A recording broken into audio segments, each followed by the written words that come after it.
let me just start off by saying thank you. Thank you, thank you, thank you for being here and for being with us.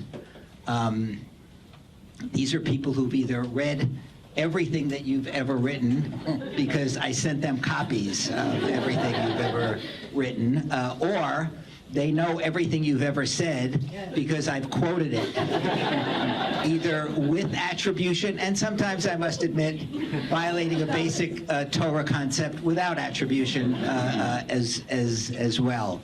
Actually, the funniest story is that there was a quote that I kept attributing to you, and then it's this quote about Moshe at the burning bush, and he asks God what God's name is. He says, "I will be what I will be," and I added what, according to Rabbi Sacks, what God was saying is, "I will be what I will be, but you will determine the outcome." So I called you and I said, "In what book is that?"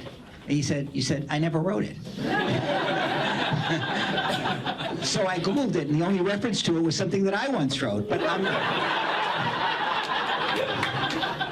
I'm definitely, I know I am not smart enough to have said that. So there it is. The best way for me to introduce Rabbi Sacks, who's my spiritual mentor and hero, is to say that there are so many things that I've taken on to work on that really are, the beginning of them are things that I read by Rabbi Sacks. A Letter in the Scroll is the best thing that's ever been written on what is it about being Jewish that's important and interesting and worth carrying on, and an incredible book, The Dignity of Difference, which is all about this balance between particularity and universality, which is so critical to us. If we can't answer that question for our children, we're finished.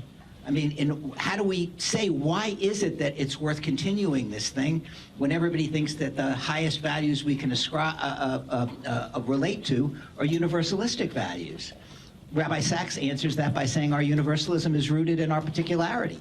Without that, we're the same as everybody else, and we have no special story to tell. And of course, the idea that we have a role to play in the conversation among civilizations is critical, and to heal a fractured world tells us everything we need to know about what our mission is in the world. And everything that I've been talking to the community about for so many years is rooted in what I learned from this man, Rabbi Lord Jonathan Sacks. And so I welcome Rabbi Sacks. He'll say a few words of introduction, and then we'll open it up for questions. Thank you.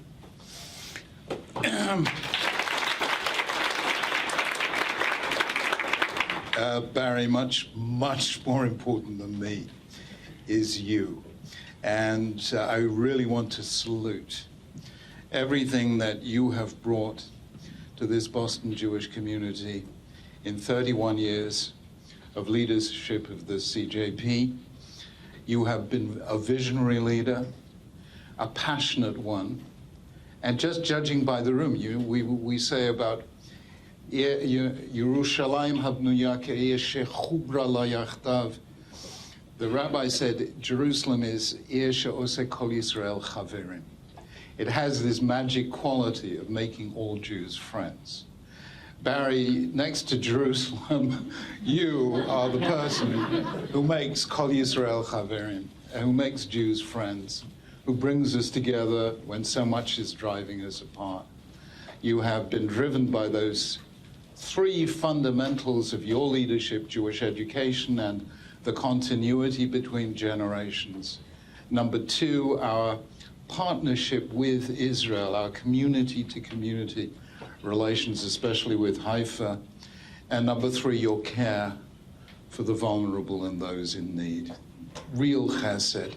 So, ladies and gentlemen, join me in saluting your extraordinary Barry Shrage.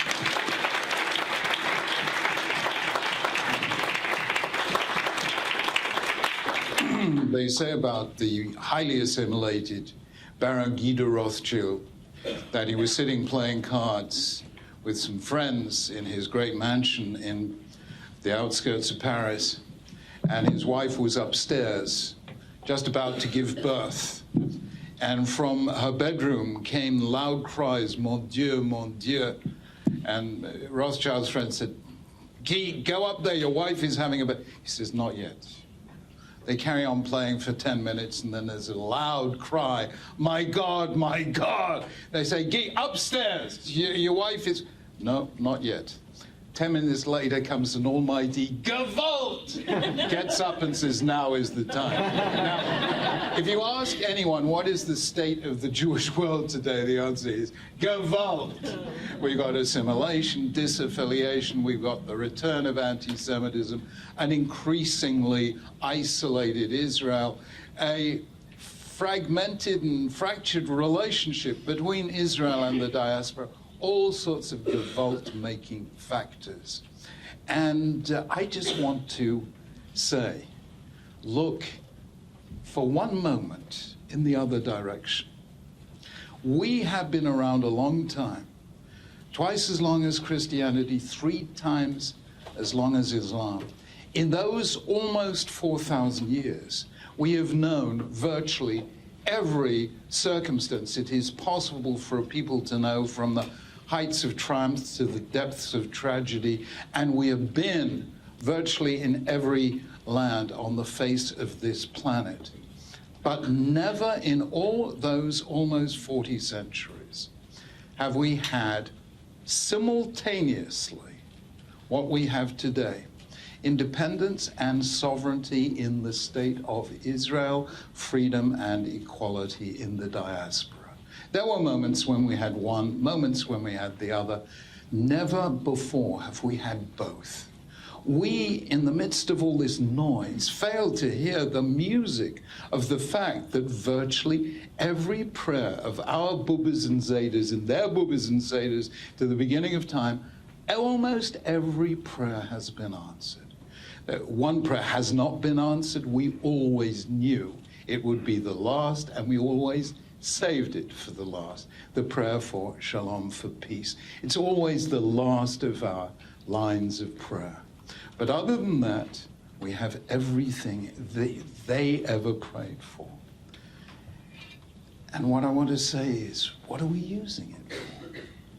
We really should be asking, what can we do to honor that 38 centuries of history and say the following? Number one, take Israel. Let us remind ourselves of what President Reuven Rivlin has been saying increasingly. Israel, he says, is today a country of 4 minorities: the secular public, the religious Zionist, the Haredi, and the Palestinian. He's now added a 5th, the diaspora Jewry. And he says they have no narrative in common, they have almost nothing in common. And I think to myself, let's bracket out the Palestinians, because that's a problem in its own right. But take those other 4 and remind ourselves of what we just told each other on Pesach when we were doing Seder night, about the 4 children round the table: the wise, the wicked, the simple, and the one who cannot ask. Since I was the eldest of 4 boys, my mother longed for a daughter, and I'm afraid we were a grave disappointment to her. But I hated that bit of the Seder. I mean, who wants to say, who's the Chacham, who's the Rosh? I hated it. But at any rate, I think to myself, if today we're a people of 4 minorities with so much dividing us, why don't we think of what this story tells, even if we are convinced that we're wise and everyone else is either wicked, stupid, or just can't ask a Jewish question? Nonetheless, those 4 children are sitting around the same table, telling the same story, eating the same bread of affliction, and drinking the same 4 cups of wine on the way to freedom. Yes, Jews will never agree, but let us sit around the same table and let us share the same story. Let us live that out. Number 2, our role in society. I needn't tell you, the United States and Britain today are deeply fragmented societies. It's not just us. I used to say, whatever the world does, we always do the opposite, So The supreme civilization in the days of Abraham was Mesopotamia. Everyone wants to go in, Abraham wants to go out. The supreme civilization in the days of Moses was Egypt of Ramses II. Everyone wants to get in, he wants to get out. I mean, when all the world is going one way, we're going the other. So I say the following, that normally most nations live in relative harmony. So just to be different, we argue with one another. Today, everyone is arguing with one another, so let's be a little bit akshonish and obstinate and contrarian, and let's live at peace with one another. And the way we do that is by willing to project to the public and to ourselves the moral high ground.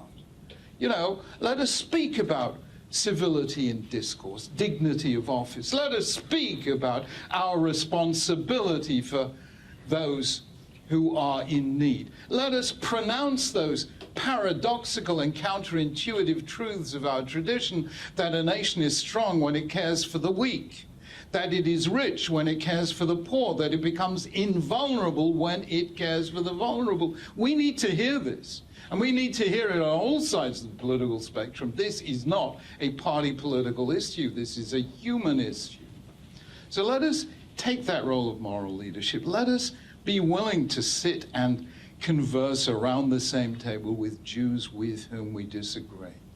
And let us, in an age of short attention span, I think can you imagine? I'm trying to work out Moses. He's up the mountain for 40 days and 40 nights, getting the Torah from the Almighty. And at the end of 40 days and 40 nights, Moses says, Almighty, do you think, for the sake of kids, could you get that down to 140 characters, please?